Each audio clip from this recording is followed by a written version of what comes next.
The shepherd's wife found the dying man in her own sheepfold at first light.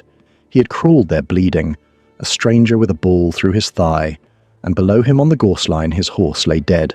In his left hand, closed tight, was a small silver ring. Mary Carew stopped in the gate with the dog at her heel and did not move.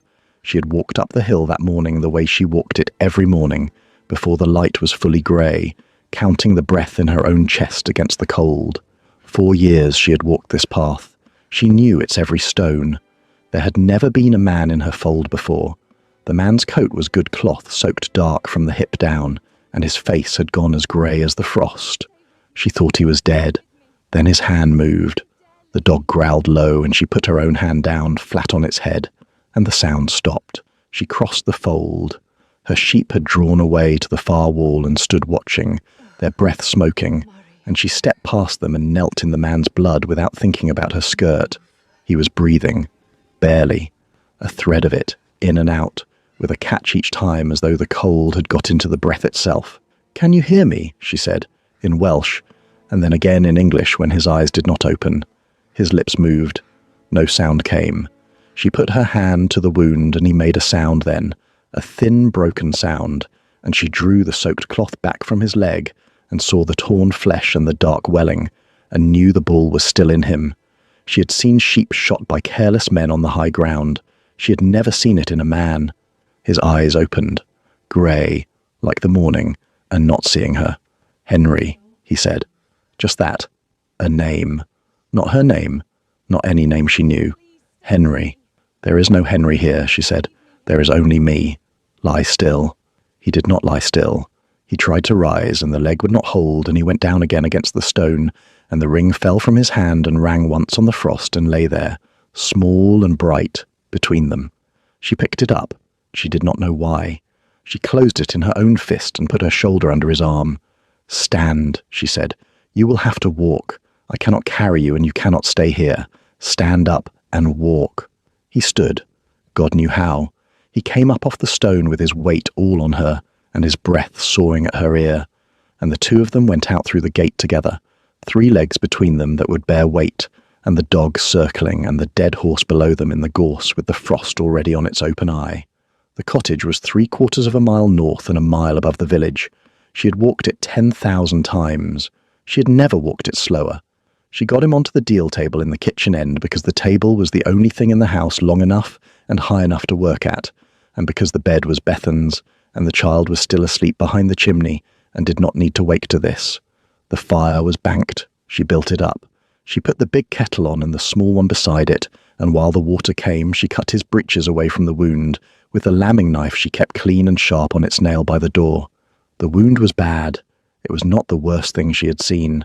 She told herself that, kneeling there, and made herself believe it because belief was the only tool she had that morning that would not run out. The ball had gone in the outer thigh and lodged against the bone. She could feel it when she pressed, a hardness where no hardness should be, and the man groaned and his hand came up and gripped the edge of the table until the knuckles stood white. "I have to take it out," she said. "Do you understand me? It cannot stay in you. It will fester and you will die. I have to take it out, and I have nothing to give you for the pain. Do you understand?" His grey eyes found her face. For the first time they seemed to see her. "Take it out," he said. So she did. It took a long time. She had a pair of iron pincers Huel had once used on the sheep, scrubbed clean in the boiling water, and she went after the bull with her arm braced hard across his leg, and her own hand shaking before it was done. He did not cry out. That was the strange thing. He made the low, broken sound twice, and then he was quiet, biting down on the leather strap she put between his teeth, and the sweat ran off him in the cold kitchen until his hair was wet through. The ball came out at last, a grey, misshapen thing, smaller than she expected, sitting in the cup of the pincers. She set it on the table beside the ring and looked at the two of them, the thing that had nearly killed him, and the thing he had carried, and did not understand either one. She packed the wound with clean linen boiled and wrung and bound it tight. She washed the blood from her arms. The light was full grey now at the small window, and the frost was beginning to let go of the glass. The man had fainted somewhere near the end. His breathing had changed, gone deeper, the catch in it eased, and she stood over him a long moment with her scalded hands hanging at her sides. Aunt Mary. Bethan stood by the chimney, 9 years old and barefoot, her eyes very large in the firelight, looking at the man on the table. "Who is he?" the child said. "I do not know," Mary said. That was the truth. "He is hurt. He came onto the hill in the night and he is hurt, and we are going to keep him warm and let him sleep. Go and put your shoes on. The fire is good now. Is he going to die?" Mary looked at the man, at the grey of his face that was a little less grey than it had been. "Not today," she said. "Shoes." The fever came that night, as she had known it would. She had nursed fever before. She had nursed Howell through a winter of it once the year they were married, before the droving took him for good. And she had nursed her sister Era through worse and lost her anyway, not to fever, but to the child that came wrong. She knew the country of fever the way she knew the hill. She knew where the bad ground was. The man burned. By midnight his skin was dry and hot, and he talked, low and broken, in a fine man's English she could only half follow, and the name came again and again out of the talk, like a stone the same stream keeps turning up. Henry. Henry. He fell. I saw him fall. I was on the lower path, and I saw him go over, and I did not call out in time. Mari sat by him with a cool cloth and wiped his face, and did not understand, and went on wiping. "There is no Henry here," she said to him low, the way you talk to a feverish child or a frightened ewe, words for the sound and not the sense. "You are safe. You are on the Black Mountain in a warm house, and there is a fire, and a girl asleep, and a dog at the door, and you are safe. Sleep now. Rest." He quieted at her voice. He did not at her silence. So she talked. Through the long middle of the night, she talked. In Welsh, mostly because Welsh came easier, and he could not follow either tongue, and she told him things she had told no one. She told him about the path, about how she had walked it 4 years now, up at light and down at dusk, counting the flock, and how every morning for the first year she had got to the top of the rise where you could see south down the long valley toward England, and had stood there a moment looking at the road her husband had walked away on. Hywel Carew, a drover. He had taken the long autumn drove south to Smithfield in the October of 1828, with 60 head of black cattle and 3 other men, and the dog's own sire trotting at his heel, and he had not come back. In the spring the minister had a letter, brought up by a Bristol man who had known Hywel, and the letter said robbery, a ford road below Tewkesbury, a body never found. Never found. She had turned the words over 4 years and never worn them smooth. "They could not even give me a grave," she said to the burning stranger. 4 years I have walked a hill looking at a road, and somewhere far down that road in England there is a piece of ground with my husband in it, and no stone and no name, and I will never stand on it. Do you know what that is? To have nowhere to put your grief down, to carry it up and down a hill every day, because there is no ground that will hold it. The man's hand moved on the blanket. She thought it was the fever. Then his fingers found the edge of her sleeve and closed, weak, like Bethan's hand in sleep. She let him hold it. Fever. A lie of the body, fever was. It made a man reach for whatever was warm and call it by the name he wanted. She knew that. She let him hold her sleeve anyway, through the worst of the night, because her own arm was the only warm thing in reach, and she would not be the one to pull it back. The fever lasted the better part of a week. A rhythm came into the house, the way a rhythm comes into any house where there is illness and work both, and neither one can be set down. Mari walked the hill at first light, to count the flock, and was back before the porridge was cold. Bethan kept the fire and brought the water and sat by the man with the cloth when Mari was out, grave and careful, a small nurse with her tongue between her teeth. The dog learned the man and stopped growling. There were hours in that week Mari would not have wanted anyone to see. Hours in the dead middle of the night when the man's fever climbed and the kettle hissed, and the wind found every gap in the old stone walls, and she sat with her hands raw from the boiled linen, and a tiredness in her that went past the body into some older place. She thought about how strange it was, that she had built her whole life since the letter on the keeping of a distance, the flock at arm's length, the parish at arm's length, the offers of decent men at arm's length, the child the only warm thing she let close, and the child she loved, with a care she kept careful, because she had learned what it cost to need a thing that the world could take down a road and not bring back. And now there was a stranger on her table whose face she had not chosen, whose name she did not fully have, and she was sitting up the nights for him with a fierceness she did not understand and did not like and could not stop. It frightened her more than the fever did. She told herself it was only the work. A thing half saved must be saved the rest of the way, or the saving was wasted, and she did not waste. She told herself she would have done the same for any creature that crawled bleeding into her fold, man or hound or hill pony, and that when he was mended and gone, she would go back to her distance and her flock and her path and be glad of the quiet. It was a lie. She knew it was a lie, the same way she had known his poacher story was a lie. By the shape it made around the truth it was hiding.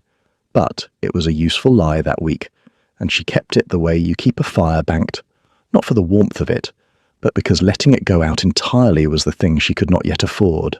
On the third day the wound was angry, and Mary opened it and cleaned it and packed it fresh, and the man's fever spiked that night so high she thought she would lose him.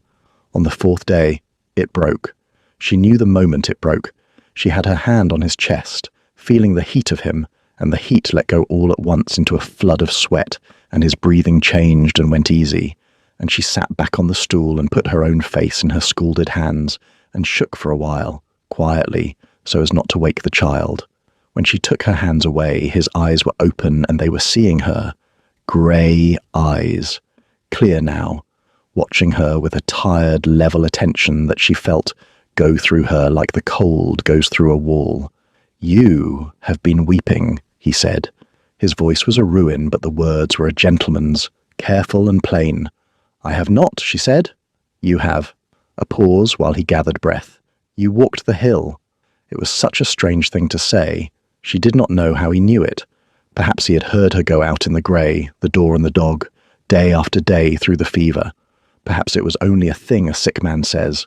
But it landed in her like a hand laid flat on the exact place that hurt, because no one had ever named it back to her before, that she walked the hill, that the walking was the thing. "Someone has to count the sheep," she said.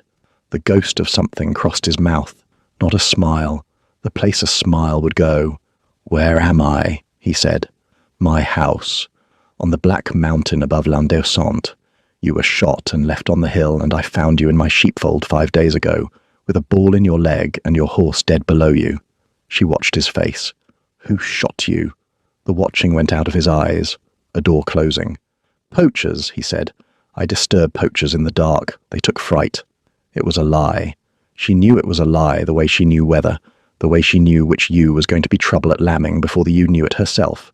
Poachers spooked in the dark do not put a single ball clean through a man's thigh and kill his horse under him and leave him. Poachers run. And a poacher's musket does not leave a man with a fine Welsh cast ring closed in his fist that he carries like the last warm coal in the world. She did not say any of that. "Poachers," she said. "Then you were unlucky." "Yes. You will be unluckier still if the wound turns again, so you will lie there and not move and not be a fool. What is your name?" He hesitated. She saw the hesitation and filed it with the lie. "Hugh," he said. "My name is Hugh." Not the whole of it. She could hear that too, the way a thing said is shaped around the things not said. But a man was allowed his name in pieces, in her house, while he could not yet stand. "Murray," she said. "Carew. The girl is Bethan, my sister's child. The dog has no name worth saying in English. Sleep, Hugh. You are not done mending." She did not press him. The brief said she would not, and she did not, though the brief was not a thing she had ever read.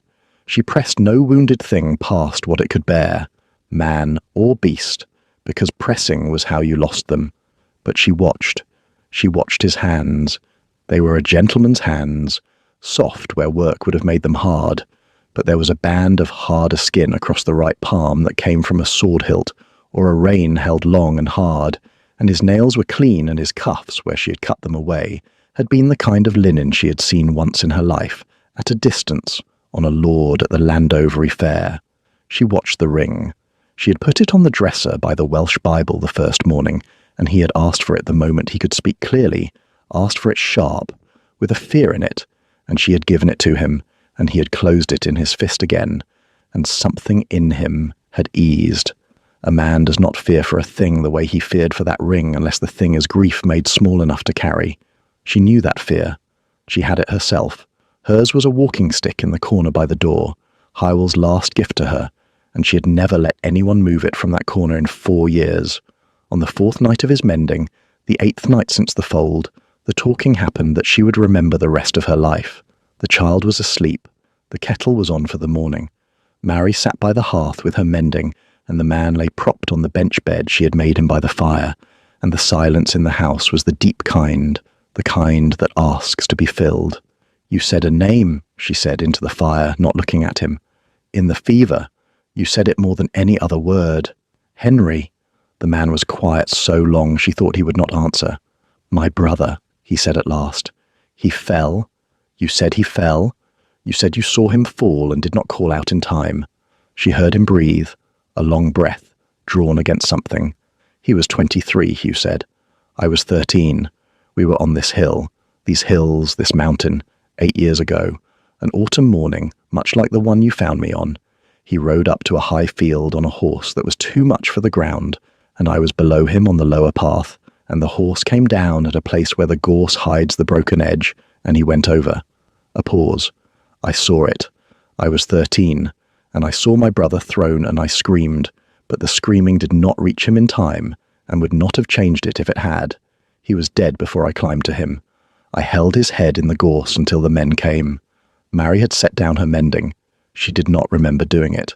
"They buried him here," Hugh said, "at the little church down in the village. St. Sinwyl. My father would not come. From the day my brother died until the day my father died this spring, 7 years, he never once spoke my brother's name aloud in our house. Not once.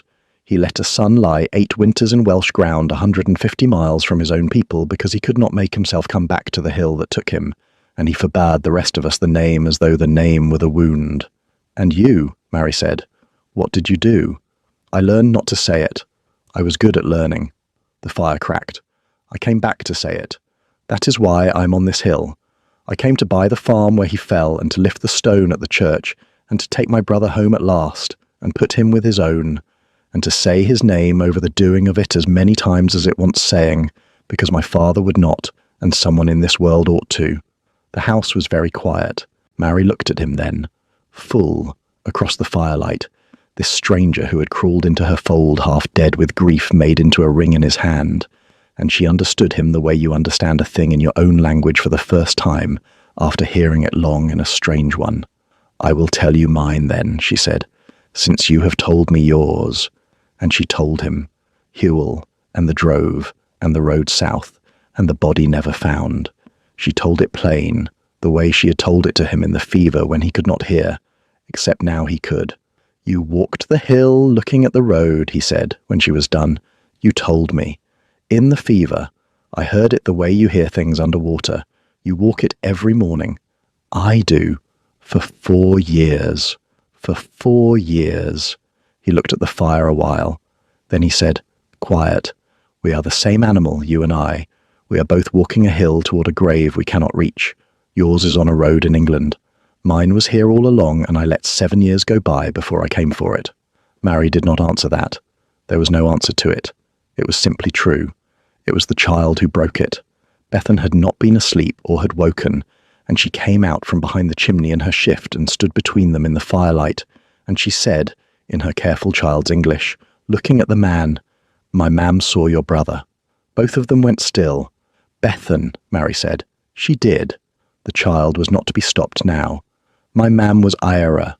She was 9, like me, and she was on the low path with the lambs, and a man on a horse stopped and lifted her up in front of him to be warm, and he kissed the top of her head, and then he rode up the hill, and she walked home to the high field, and from the high field an hour after she saw him fall.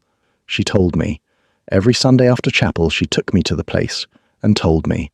She said someone should remember it kindly because nobody else did." The child's lip trembled. "She died when I was 7, but I know the place.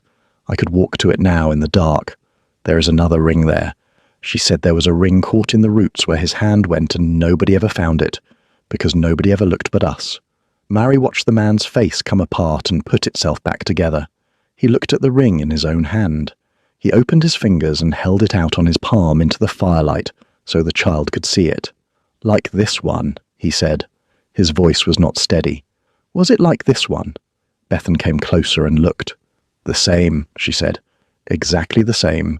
My mam said it was a poor man's silver, but it was cut beautiful. The same as that. They were a pair, Hugh said. My mother had them cast for the two of us, my brother and me, by a Welshman in Carmarthen, the year before he died. I have worn mine on a thong against my heart for 8 years, and I have his. I took his from the dead. I would not leave it in the gorse, and I thought I had them both. He closed his hand. But this is mine, and his is on the hill. He must have had a second, or I am holding mine, and his is the one your mother saw, and I never knew there was a third. I do not know. I only know the child is telling the truth, because no one could invent the way it was cut. I will take you, Bethan said. When your leg is better, I will walk you to the place. Yes, Hugh said. You will. Thank you, Bethan. Thank you for remembering my brother kindly, when no one of his own would. The child nodded, satisfied. The great weight of her mother's errand finally laid on the right shoulder, and went back to her pallet behind the chimney, and was asleep, the way children are, in minutes. Mari sat in the firelight with the 2 grown gricks of grief banked between them like coals, and did not say anything for a long time. Henry, she said at last, gently, giving him the word. Henry, he said back, and it came easier the second time, and a third, Henry, and on the third his face did the thing she had been waiting a week to see it do, which was to let go. His leg mended slowly. He could stand on the 6th day, and cross the room on a stick on the 7th, and on the morning of the 7th day, while the frost still held, the thing happened that Mari had been dreading without knowing its shape. A knock at the cottage door, and a woman on the threshold with a small boy's hand in hers, and the boy's face bruised yellow and green along the cheek. Mari knew her a little, Branwen Lewis, from over near Trants Court, the wife of Cadog Lewis, who had a small holding there. A hard-working woman, not given to calling. I will not come in, Branwen said. Her eyes went past Mari into the house, found the man by the fire and came back, and Mari understood that the woman had known before she knocked exactly who would be sitting there. I will not come in, and you will not say I was here, but I have a thing in my apron, and you are to have it, and then I am to have gone back over the hill and called on no one. She took her hand from her apron, and there was a folded paper in it, much creased. My Cadog is not a bad man, Branwen said, low and fast, with the boy pressed to her skirt. He is a frightened man and a poor one, and a poor frightened man does what a rich one tells him for 6 guineas when there is a winter coming and no rent paid. But he hit the boy on the night before. In his fear of what he had agreed to do, he turned and he hit our boy across the face with the back of his hand, and that I cannot have. A man who would do murder for a great one and come home and strike his own child. I cannot have it. So you are to have the letter, and God forgive me for the man I married, and God forgive him too. Mari took the paper. She did not open it on the doorstep. Who, she said, who is the great one? Branwen Lewis looked at her, and then up the hill toward the west, toward Landalo, and did not say the name, but her face said it, and Mari felt the cold of it settle into her chest under the older cold of the morning. It is all in the writing, Branwen said. It is his own hand. He was fool enough to write it down. Read it, and then burn it, or do not. But do not say it came from me, for my boy's sake. She gathered the child. I have not been here. She walked back over the hill. Mari watched her go until the gorse took her, the small bruised boy stumbling at her side, and then she shut the door and brought the letter to the fire and opened it, and Hugh read it over her shoulder. The two of them bent to the firelight together. It was a single sheet. No greeting. A man's hand, educated, impatient. It named the gorse line above a farm called Panty Glyn. It named the dawn of a day. It named 4 muskets to be taken from a gun room. It named 6 guineas apiece on the completion of the matter. It promised pulled rent for life on a small holding. And at the foot of it, plain as a brand, it was signed with a name and a title. Sir Vavasour Trant. Hugh straightened up off the stick. The blood had gone out of his face, but it was not the fever this time. It was the other thing, the cold, clean thing that fever counterfeits. I know that name, he said. Probert warned me of him. Trant, the magistrate at Landalo. He owns the slate quarry that runs up against Panty Glyn, the farm where Henry fell, the farm I came to buy.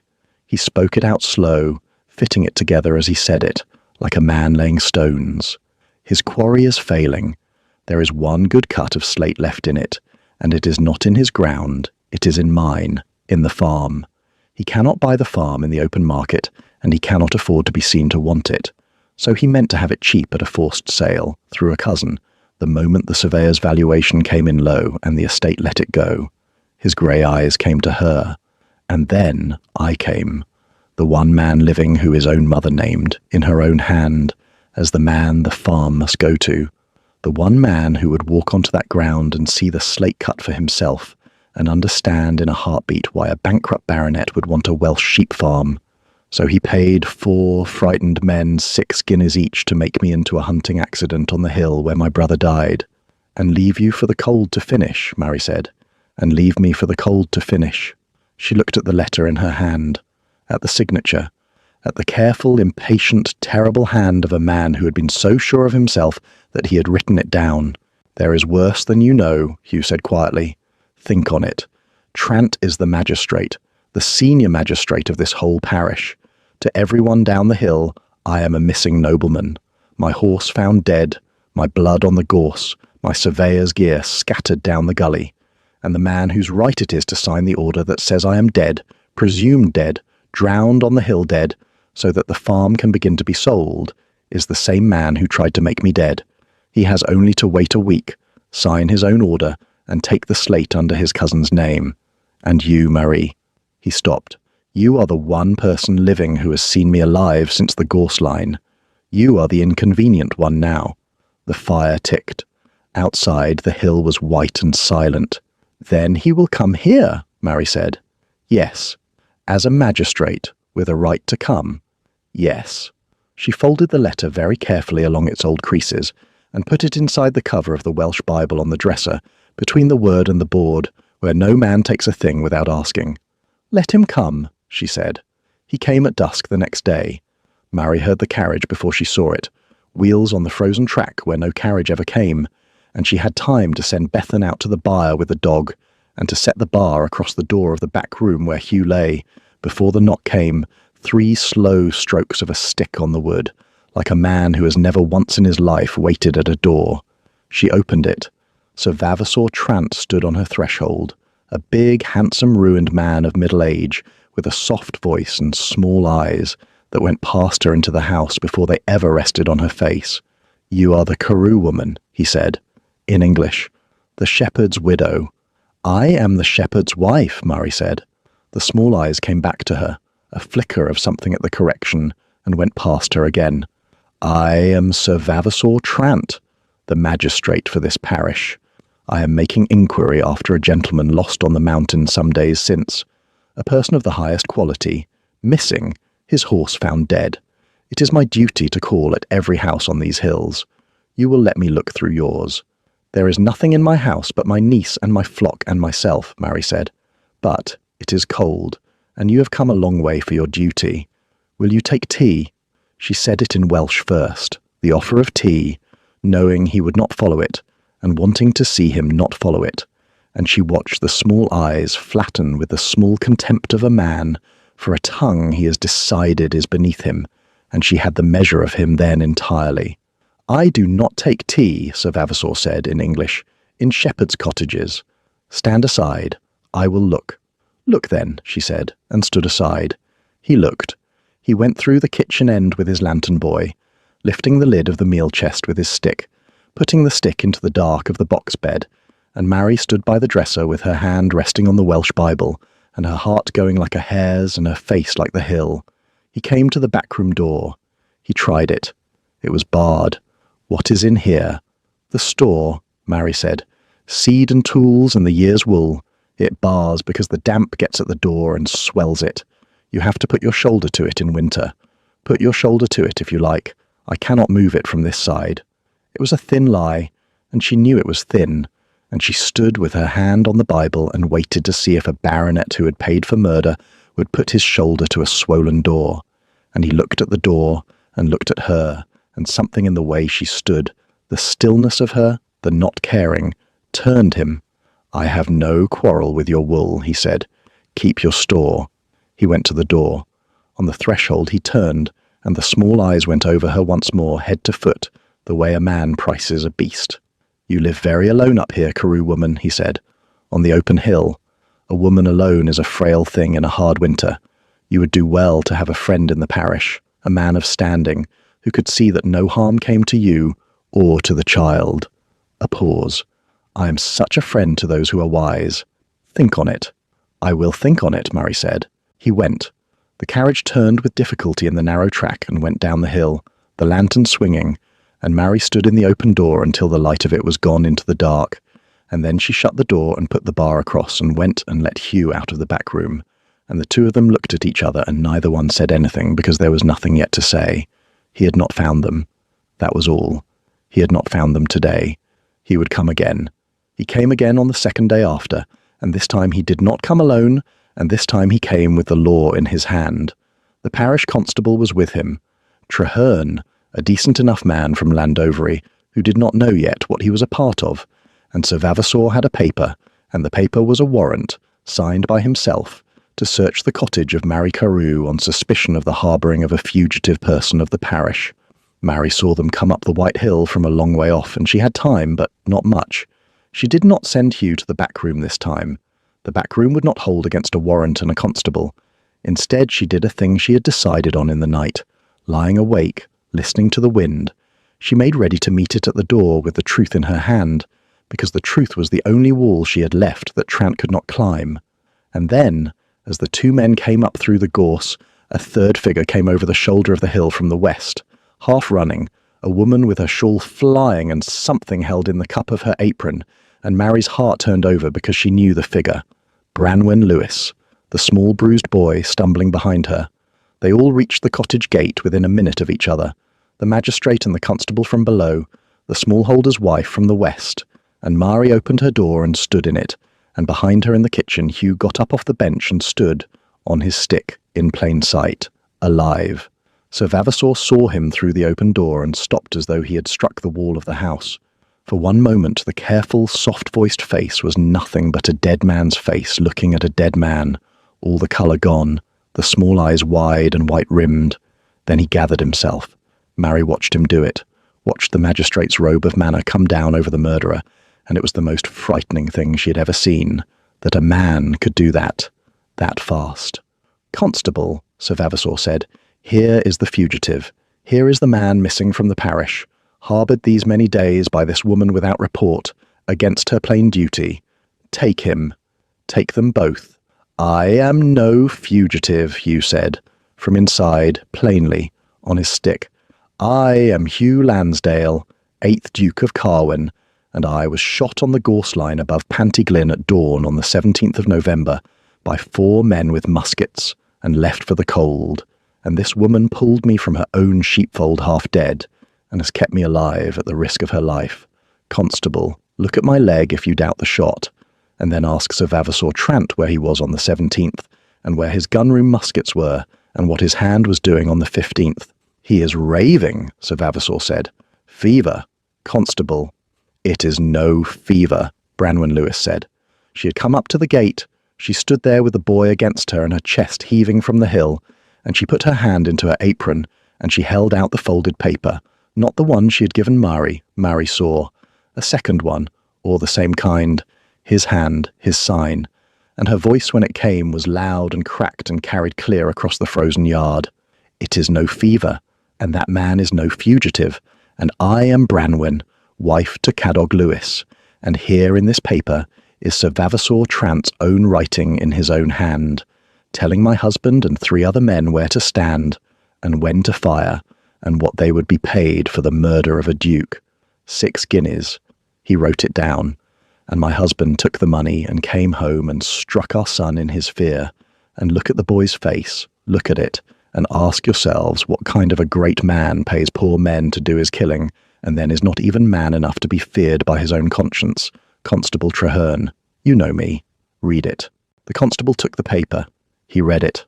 Mary watched his decent, ordinary face change as he read, watched the thing dawn in him, and when he had read it he looked up, not at Hugh, not at Marie, but at the magistrate beside him whose warrant was still in his other hand, and he took one slow step back from Sir Vavasour Trant, as a man steps back from the edge of a thing. "Sir Vavasour," the constable said. His voice was not steady. I think you had best not say any more. I think this is past me. I think this wants the assize." The warrant, the one Sir Vavasour had signed himself, fluttered down out of the magistrate's hand and lay in the trodden snow of Murray's yard, and no one picked it up. After that it went fast, and most of it went on without her, down the hill, in the places where men settle the business of other men. The Duke's solicitor came up from London on a note in the Duke's own hand. Mr. Adam Lacey, a sharp, grey, careful man who arrived at Landovery and took rooms at the Bear and set to work like a man clearing a field. Within a few days the 4 paid men were taken.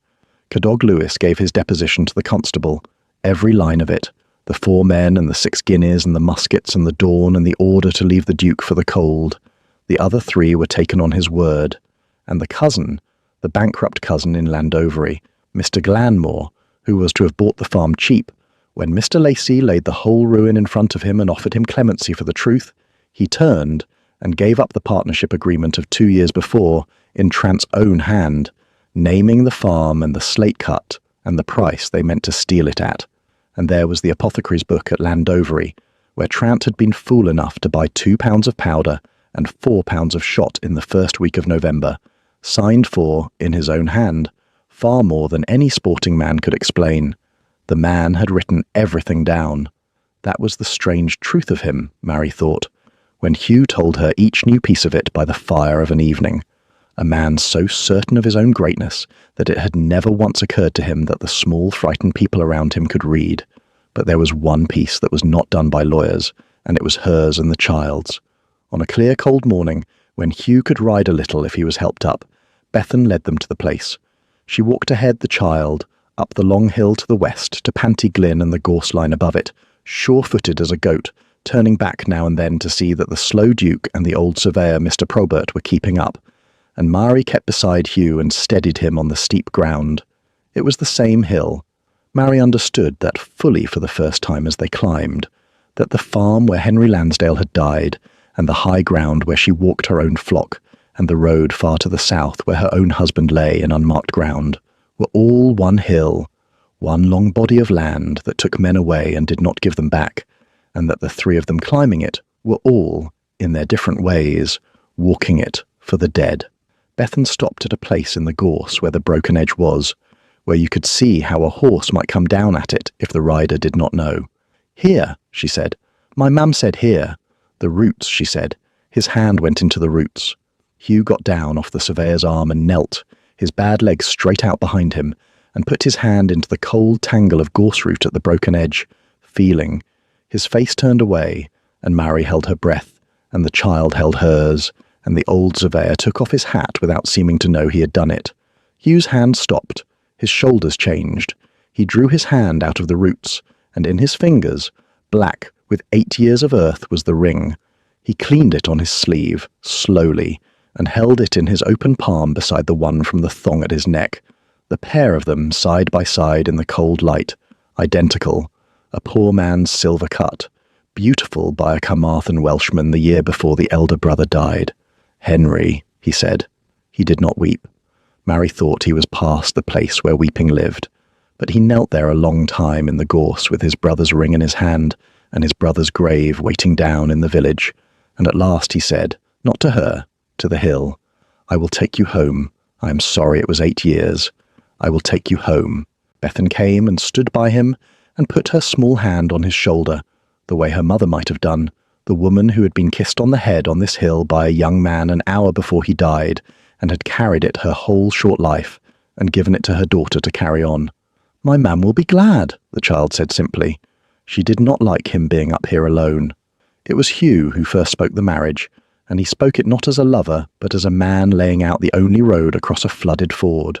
It was the night before the assize. Mr. Lacey had come up the hill himself to set it before her, the lawyer's cold, clear reasons, and Hugh had sat by while the lawyer talked and had watched her face, and when the lawyer was done, Hugh had asked him courteously to go and wait at the gate, and then it was only the 2 of them and the fire. "You have heard his reasons," Hugh said. "I will give you mine, which are the same reasons in plainer words. Tomorrow they will try this at Carmarthen, and you are the heart of it, because you are the one living soul who saw me alive on that hill, and trance people will do everything in law to break your word. They will say you are a poor woman who would say anything. They will say your tongue is Welsh, and your trade is sheep, and your word is worth what such a word is worth. They will try to make the truth small by making you small. Let them try, Mary said. They might succeed, Hugh said gently. That is the thing. They might. And there is the child. While Bethan is a parish child on the pauper line, a magistrate has wide power over her, where she lives, who keeps her, and Trant has friends still, even now, even taken. While you stand alone, he can reach you both.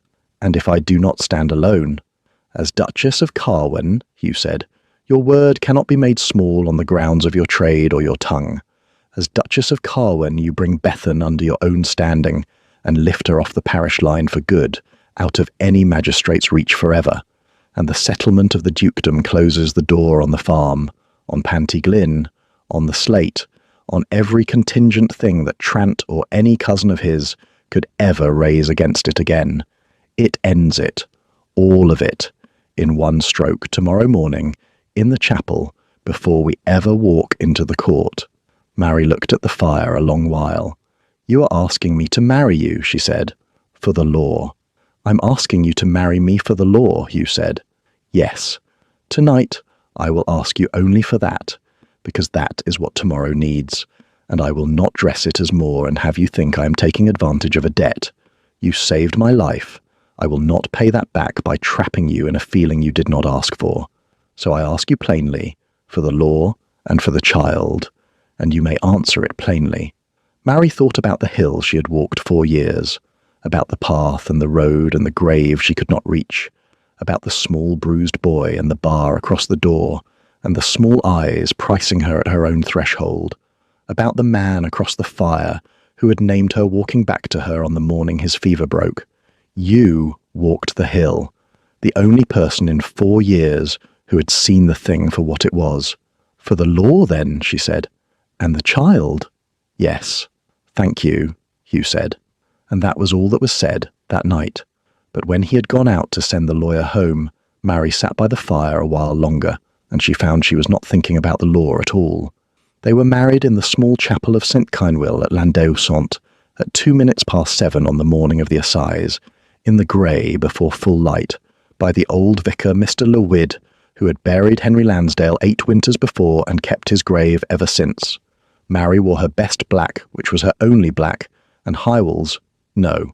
She wore the Welsh cast ring, Henry's ring, on a leather thong at her throat, because Hugh had asked her to carry it into the court that way, the 2 brothers' rings going together into the place where it would all be decided, one at his heart and one at hers. Hugh stood on his stick on the surveyor's arm. Bethan sat on Mary's brother Caleb's hip at the chancel rail, scrubbed and solemn in a clean pinafore. There were no flowers. There was no breakfast after. There was the old vicar's voice in the cold chapel and the words said and the register signed. And outside the chapel door, a few steps across the frosted yard, the slab over Henry Lansdale's grave, where Hugh had gone alone at first light, before the others came and stood 9 minutes without lifting his head. Then they went down to Carmarthen, to the Shire Hall on Knott Square, to the assize. The court was full. Mary had never been in such a room, high and cold and full of men, the judge up on his bench in red, Sir James Allen Park, an old man with a still face who had read the papers in the night, the jury, 12 Carmarthen freeholders in their box, the lawyers at their bar, the press of the newspapers in the side gallery with their pencils, and in the magistrate's enclosure of the public benches in his robes, expecting to be called only to deliver his routine half-yearly commission and be thanked for a quiet quarter, Sir Vavasour Trant. He did not know. That was the thing Mary understood as they waited in the cold antechamber for the case to be called. Trant had been taken, yes. The constable had stepped back from him in her yard. The lawyers had been busy, but the man was a magistrate and a baronet, and he had spent his whole life certain that such men do not, in the end, answer to such courts. And he had come to the assize this morning still half believing that his robe would carry him through, that a duke's word against his was a thing that could be managed, that a Welsh shepherd woman's word was no word at all. He did not know that the duke was alive and married and standing. At 10, the calendar was opened, and the old judge, who had read the brief in the night, called the case out of order on the Duke's application as a matter of urgent public concern, and the door at the head of the chamber was opened, and the 8th Duke of Carwin walked living into the assize chamber on the arm of his Duchess. Mary walked in beside him. She would not afterward be able to say how she walked it, that little distance from the door to the witness rail, with the whole cold high room turned to look, and the Duke's weight on her arm, and Henry's ring at her throat, and the silence falling like snow. She only knew that she walked it the way she had walked the hill 4 years, one foot and then the other, looking ahead, because that was the only way she had ever known to cross hard ground. Behind them came the others. Bethan on Caleb's arm, Mr. Probert with the surveying papers and the maps of the slate cut, old Mr. Lewid with the burial book of 1825 and a small wrapped thing in his hands, Branwen Lewis with the autograph letter, Cadog Lewis under the constable's guard, and the other 3 in the dock, Mr. Glanmore at the witness rail with the partnership agreement, the apothecary with his purchase book, Mr. Lacey at the bar with the last and heaviest paper of all, the late Duke's own instruction, the father's hand at last laid down on the side of the son, and on a square of white linen on the table of the court, they laid the 2 rings side by side, Henry's and Hugh's. In the magistrate's enclosure, Sir Vavasour Trant sat and watched the dead man walk in, and the dead man's witnesses walk in after him, and the dead man's wife stand up at the rail, and Mary watched the certainty go out of his face the way the light had gone out of the warrant in the snow. The judge asked the Duchess of Carwin to speak, as the witness who had pulled the Duke from the cold, as the keeper of the child who had led the surveyor to the place. Mary stood at the rail. She did not look at the judge, nor at the jury, nor at the lawyers. She looked across the whole cold room to the man in the robes in the public benches, and she spoke to him, in plain English that the whole court could follow, in a voice that did not shake because 4 years of weather on a hill teaches a voice not to shake. I have walked these hills 4 years for a husband whose body never came back from England. I walked them 4 hours yesterday morning to find his grace, where your men left him for the cold. The hills can decide whose hand was on the musket and whose name will be on the slate. The room was utterly silent. Then it was not hers any more.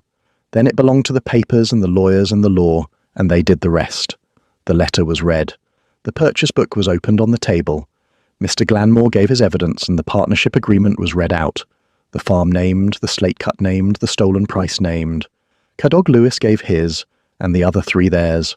Old Mr. Lewid unwrapped the small thing in his hands, which was Henry's ring from the gorse roots, and laid it by its pair, and told the court of a grave he had kept 8 winters for a family that had not come. And last Mr. Lacey laid before the judge the late 7th Duke of Carwin's own instruction, in the dead father's hand, that the farm of Pantyglyn was to go to his surviving son Hugh, and that under no circumstances was Sir Vavasour Trant of Landalo to be permitted any part of it, for a reason named on a second sheet, and the second sheet named Henry, and named the consent for the lifting of Henry's body that Sir Vavasour Trant had refused to give, 8 years before, out of the same small greed for the same small slate. The jury went out. They were gone 21 minutes. When they came back, the old judge in red took the verdict, and on the verdict, and on the evidence, and on the letter, and on the father's instruction, he committed Sir Vavasour Trant, taken there in his own magistrate's robes, in the enclosure where he had come to be thanked, by warrant of the Shire Hall to the jail at Carmarthen, on the charges of the attempted wilful murder of his Grace the 8th Duke of Carwin, of the conspiracy to defraud the Carwin estate of the farm of Pantyglyn, of the corruption of 4 subjects of the Crown, and of the abuse of his office. Mary stood at the rail and watched it happen and felt nothing she could have named. Not triumph. She had thought, in the bad nights, that there would be triumph in it, that to see the man brought down would close some wound. It did not. It only closed a danger. The grief underneath the danger was untouched, hers and Hugh's both, and would be there in the morning the way the hill was always there in the morning. A court could take a murderer to jail. It could not bring a body up off a road below Tewkesbury, nor put 8 years back into a brother's life. She had known that before she walked into the room. She knew it harder now. But the child was safe. That was the thing she held.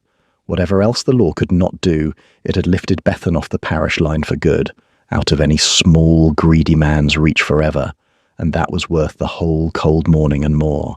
They took him out by the side door. He did not look at Mari as he went. He had never, she thought, truly looked at her at all, not once from the first dusk on her threshold. He had looked past her into her house and priced her at her gate and offered to be her friend, and never once seen the woman who stood on the open hill in all weathers and was not afraid of him. That had been his whole mistake. From the gorse line to the jail, he had not believed the small people could see. The next morning, at first light, old Mr. Lewid lifted the stone at St. Sinwyl, and they brought Henry Lansdale up out of the Welsh ground where he had lain 8 winters, and the Duke himself carried his brother's coffin to the carriage with his own hands, his bad leg and all, and would let no other man take the weight. Then they went south, 4 days on the road to the Carwyn vault in the English marches, and Mari and Bethan on the carriage seat the whole way, because Hugh had asked them to come and Mary had found she could not have stayed behind. They put Henry Lansdale in the vault with his own people at last, under his own marble, and Hugh stood over it and said the name aloud as many times as it wanted saying, which was the thing his father could not do, and Mary stood beside him and let him. And then, because there was nothing left undone in the south, they went back north to the hill. Midsummer, 1833. The light on the Black Mountain at midsummer was a different country from the light that had lain on the frost the morning Mari found the dying man in her fold. Long and gold and slow, it lay along the high ground until late, and the gorse was in its full yellow blaze, and the larks went up out of the heather all day. Sir Vavasour Trant had been tried at the Carmarthen Spring Assizes in March on all 4 counts, convicted on the letter and the cousin's evidence, and Branwen Lewis's word and the dead father's instruction, and sentenced to transportation for life, and had sailed for Van Diemen's Land in May. The slate quarry stood closed, its gallery sealed, its workings sold to a Llanelli iron master for the timber.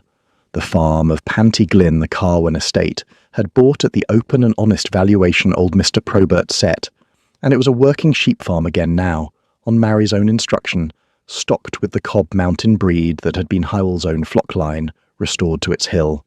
Cadog Lewis, who had turned King's evidence, had served his 12 months and come out to a cottage on the Carwyn land, and his wife Branwen kept the small dairy, and the boy whose bruised face had begun the unravelling ran with the other children of the estate with no mark on him at all, and at the gorse line above Panty Glyn, at the broken edge where a young man had gone down 8 years before, and where a child's mother had walked past him an hour earlier and been kissed on the head and remembered it her whole short life, there was a new stone. The Llan Deusant slate cutter had made it, to Mari's own design, Welsh on the south face and English on the north, the date of the fall and the date of the lifting, and 2 names cut into it, though only the one had ever lain in the parish ground, Henry Lansdale, and beneath it, at Mary's asking and Hugh's quiet consent, Hywel Carew, the husband whose body was somewhere on a road far to the south and would never come home, given a name on a hill at last, so that his wife should have, after 4 years, one piece of ground in the world where she could put her grief down. They walked up to it together on the evening of midsummer, the 2 of them, up the long upland path in the late gold light. Bethan was at the great house in the south with Mrs. Aldington, the old governess, learning her letters in 2 tongues, 10 years old now, and calling Hugh by his given name out loud, and calling Mari, at the Duchess's own asking, Mari Fy Modrib, Mari my aunt. And Mari was 6 months gone with the child that would come at Michaelmas, a boy, they thought, whose cradle Caleb had already carved out of Welsh oak, and she walked the steep path slowly now, and Hugh walked it slowly too on the leg that would always carry a little of the hill in it, and they were well matched at last in their slowness, the 2 of them, climbing. They stood at the stone together. They read the 2 names in the long light. They said Henry Lansdale aloud together, and then they said Hywel Carew aloud together, the living wife and the living brother naming the 2 dead men on the one hill, and the larks went up, and the gorse blazed, and the evening was wide and gold and gentle over all of it. I never told you, Mary said, what I felt, in the court. When I said I walked the hill 4 hours to find you, I let them think it was only the truth. It was the truth, but it was not only. Hugh looked at her. I had walked that hill 4 years and never wanted to find anything but my flock, she said. And then one morning, there you were in my fold, and from that morning the walking changed, and I did not understand it until it was nearly too late to say. I was not afraid you would die, those first days, only because you were a man and I am a woman who saves things. I was afraid because it was you. I'd been so long with nowhere to put my grief, and you walked up out of the cold, and you were a man carrying his grief in his hand the way I carried mine in a stick by the door, and I knew you, the way you know your own tongue. Hugh was quiet a moment, there at his brother's stone in the gold light, with the hill all round them that had taken so much from them both. I asked you for the law, he said, because I would not trap you. I've been waiting half a year for you to tell me it was ever more than the law. I would have waited the rest of my life and never asked, because you had been asked for enough by men and given enough, and I would not be one more. It was always more than the law, Mary said. He took her hand, he turned it over, the calloused shepherd's hand, and held it in both of his. Hugh said it then, the thing he had carried up the hill to say. You walked these hills 4 years for him. I will walk them for both of you the rest of my own. The hill at the foot of the gorse line lay open under the midsummer light, the long gold valley falling away to the south toward England, toward the road, and Mary looked down it the way she had looked down it 10,000 mornings, and for the first time in 4 years she did not feel the road pulling at her, did not feel the unreachable grave at the far end of it, because the grief had a stone now, here, on the hill, with both their names on it, and she was not the one walking toward it alone. She was not walking toward it at all. She was standing still on the high ground in the last of the light, with her husband's hand in hers, and the child of them both quick beneath her heart, and another child learning her letters in the south, and the larks going up, and the whole hill turning gold around her. And for the first time since a letter came in a far-off spring she was not walking anywhere, because for the first time in 4 years she was already home.